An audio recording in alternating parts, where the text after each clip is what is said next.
فضائل اعمال، فضائل تبلیغ، جو بھی فضائل اعمال سننے کے شوقین حضرات ہیں، جو تبلیغی حضرات میرے بھائی جو ہیں وہ میرے چینل کو سبسکرائب کریں اور بیل آئیکن دبانا مت بھولیے گا۔ اور اس سے بہتر کس کی بات ہو سکتی ہے؟ درود پڑھ اللہم صلی اللہ علیہ وسلم۔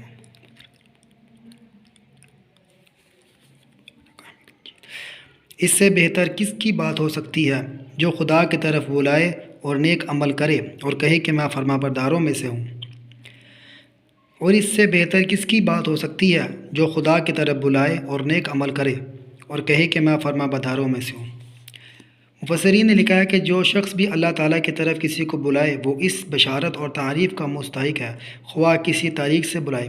مثلا انبیاء علیہم السلام معجزہ وغیرہ سے بلاتے ہیں، اور علماء دلائل سے، مجاہدین تلوار سے، اور مؤذنین اذان سے۔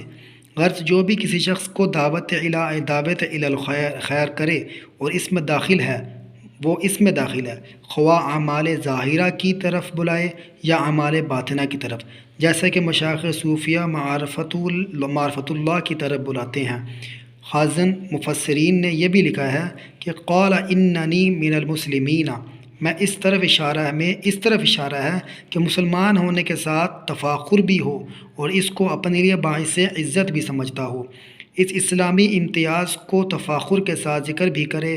بعض مفسرین نے یہ بھی ارشاد فرمایا ہے کہ مقصد یہ ہے کہ اس وعظ نصیحت تبلیغ سے اپنے کو بہت بڑی ہستی نہ کہنے لگے، بلکہ یہ کہے کہ عام مسلمین میں سے ایک مسلمان میں بھی ہوں۔